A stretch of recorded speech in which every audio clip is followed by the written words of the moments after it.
Hey, if you want to pair JBL Tune 510 with any iPhone, first of all you have to locate the power button and then click and hold it to power off your headphones.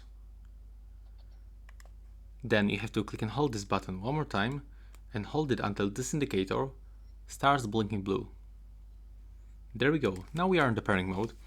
So we can simply go to our iPhone, open the settings, go to the Bluetooth settings, click on the switcher, and from here you have to scroll down to the other devices list and locate your JBL Tune 510. So in my case they appears on the devices list, so I'm gonna forget them and quickly restart the Bluetooth.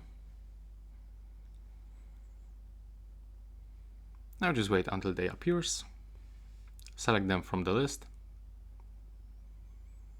and as you can see right now we are successfully connected.